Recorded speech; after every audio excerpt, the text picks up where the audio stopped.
everyone, welcome back to RSG Outdoors. I'm Cody, and today I'm going to give you guys the results from our rig battle testing.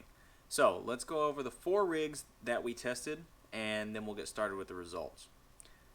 So the 4 rigs, the first is the standard Carolina rig, very common in bottom fishing. So I just tied the business end of everything just so y'all could see what was going on. That's where all the variability came in anyway. All of the rigs had a sliding sinker above tied to the main line down to a swivel, a piece of leader line going down to a circle hook. So, Carolina rig. The next rig we tied up is the rattle rig, and it looks like this. So, it's identical to the Carolina rig, except on the piece of leader line going down to the hook, we have a inline rattle. Now, you can use various types that you want. As you can hear, it's got a little rattle noise in there, and it kind of spins with the current. Adds a little bit of noise, a little bit of vibration. The next rig that we used was the Santee Cooper rig. Another very common rig in the catfishing world.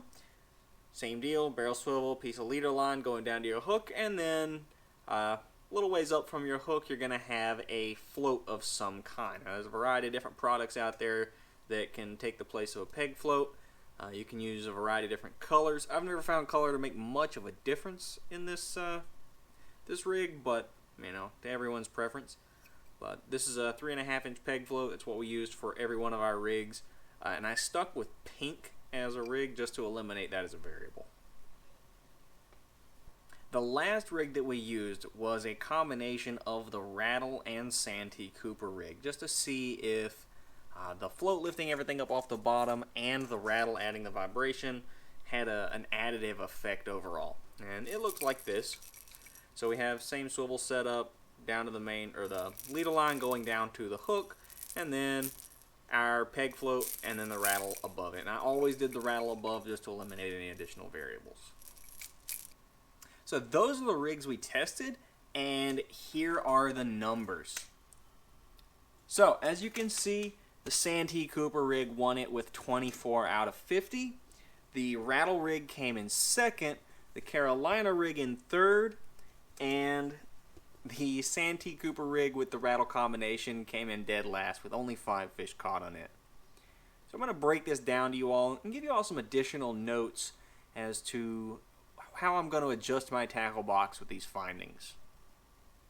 So just a little bit of added information. All of the fishing that was done for this rig testing was done pre-spawn and during the spawn using either an anchored up technique casting off the back of the boat or doing a suspended drift. Now what I found is whenever we had some current and I was able to anchor up, the Santee Cooper rig excelled in that area. And whenever I was anchored up fishing, live bait worked the best on the rattle rigs. I guess that's because with live bait, as long as you don't, pierce anything important to it and it's still out there swimming around and moving, it's vibrating that rattle a little bit more. Any distress motions that it makes are just amplified. It allows those predatory fish to really key in on that fish's movements. Another thing that I noticed is that I didn't catch any variety of species on any rig except for the Carolina rig. On the rattle rig and the Santee Cooper rig, and the Santee Cooper rig with the rattle, the only species of fish that I managed to catch were catfish. However, on the Carolina rig, I caught catfish of all 3 species, I caught striped bass, I caught gar, and we caught a few drum. So if you're going after a variety of fish, the Carolina rig is probably the way to continue, or if you simply just want to go out fishing and don't care what you catch. The Carolina rig is probably going to be your best bet to keep from eliminating any species, at least according to my fishing findings for this rig battle. So some other things that I noticed is while I was suspend drifting, the Carolina rig worked the best. Or the Carolina rig with the rattle. So they tended to tie whenever I was doing just some suspend drifting. If you were dragging or something like that, the Santee Cooper rig might play a better role.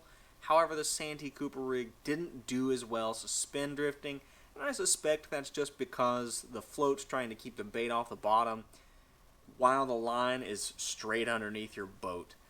It might drift back or forward with the current depending on how things are going, but it just didn't seem to do as well as a straight down rattle rig or a straight down Carolina rig. So now that we have the results, we have the numbers, what does that mean for me and what I'm going to do to change up my fishing? Well, I'm going to continue to use all three of the rigs that showed good performance. So that's the Carolina rig, the rattle rig, and the Santee Cooper rig. This has given me more insight into the times or the types of fishing that I'm going to use these rigs for. So spin drifting, I'm going to stick with rattle rigs and Carolina rigs and eliminate the Santee rigs entirely.